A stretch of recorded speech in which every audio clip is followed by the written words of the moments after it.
தம்பி ஒரு வயசு பொண்ணு எப்படி வளர்க்கணும் தெரியாது உனக்கு? அவளால என் ரத்தம் சித்தம் புத்தி எல்லாமே எல்லாமே செத்து போச்சியா? அவ விளையாடுறதுக்கு நான் தான் கிடைச்சனா?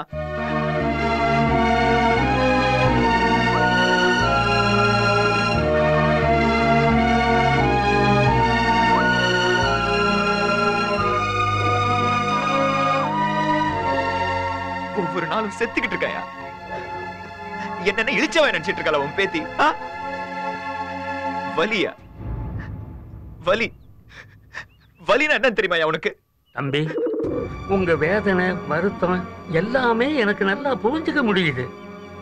என் பேத்தி காற்று மாதிரி இந்த ஊரை விளையாட்டா சுத்தி வருவாளே தவிர எந்த ஒரு மனுஷனும் கண்கலங்கிற மாதிரி அவ எப்பவுமே நடந்துக்க மாட்டான்.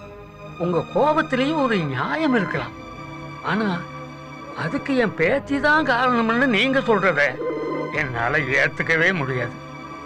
தம்பி, என்ன பொறுத்த வரைக்கும் என் பேத்தி புறா வளர்க்கறது, பட்டம் விடுறது, பலூன் வாங்குறது, இந்த சின்ன பசங்களோட ஊரை சுத்தி வர்றது, இதெல்லாம் ஒரு விளையாட்டு தானே தவிர நீங்க நினைக்கிற மாதிரி வேற எந்த விவகாரமும் கிடையாது தம்பி. அப்போ அப்போ நான் சொல்றதுல போயா? தம்பி, நீங்க சொன்ன மாதிரி என் பேத்தி மட்டும் நடந்திருந்தா அதுக்கப்புறம் இந்த மாயாண்டியை நீங்க உசுரோடவே பார்க்க மாட்டீங்க.